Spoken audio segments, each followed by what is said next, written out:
Okay, so this is a retake of the end of day 5. Some people were in the hot tub and couldn't keep them in the video. So I have the header boards up and they're just clamped on right now. I'm doing some height tests. Those are the rafters. Those are 2 by 8 by 16 foot.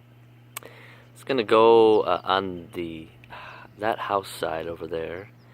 I have some brackets that I'm attaching to the top plate of that roof. So I'm cutting a hole in the roof, actually 3 or 4 holes in the roof, and attaching these brackets to the top plate that will hold a 4 by 6 horizontally.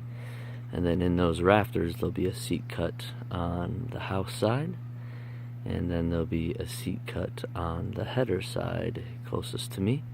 On this side it's just gonna be a regular old ledger board, 30 feet. That whole thing's 30 feet from there to there.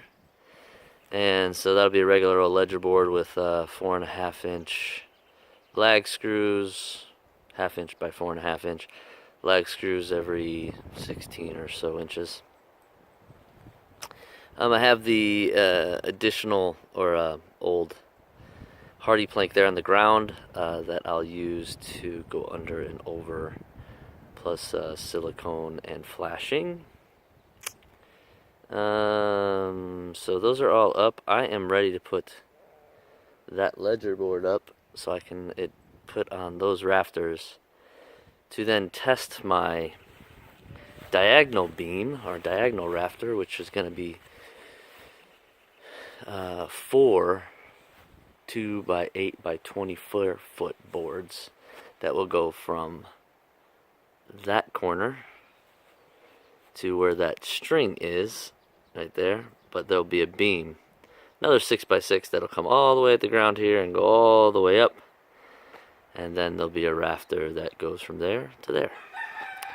That should be that'll be the middle board that I do after doing these rafters to get the right height, and then put that 6 by 6 up.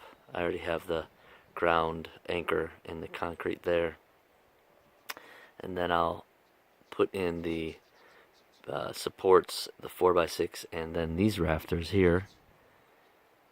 So that will be a couple days. So I will catch you guys after I put that ledger board up, because that's the next thing to do.